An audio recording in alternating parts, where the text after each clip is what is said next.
Well, yeah, obviously part of my job is going to be bringing along the fast bowlers from Afghanistan.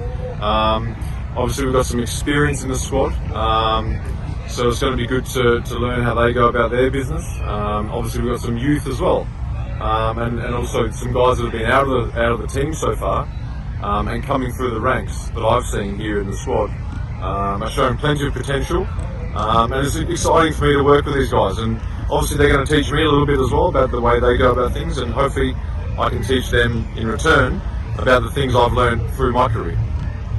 Yeah, look, obviously we're very heavy on our spin department, our slower bowlers. Obviously worldly, a lot of world experience there with those guys. They're probably going to make up the bulk of our bowling, but obviously we do have a lot of great fast bowling options as well, just depending on conditions and how many of those guys will play. I mean, you've got guys like Naveen, who's also played around the world, so there's one guy straight away to mention. So, yeah, obviously team balance will dictate how much those guys play. I mean, it's difficult to narrow it down to three elements because there's every fast bowler is different in their own way.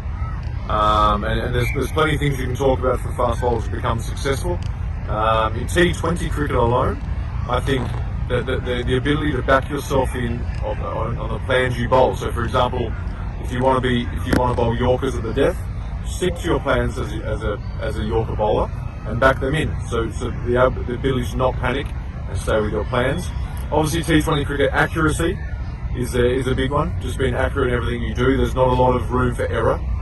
And then the other ones actually up to the bowler. There might be a guy that bowls lots of change-up slower balls. There might be a guy that can bowl 145, or there might be a swing bowler, for example.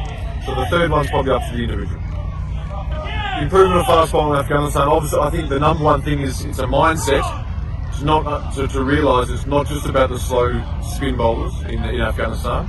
There's a big role to play for the fast bowlers. So once guys get that into their minds, then we can move forward.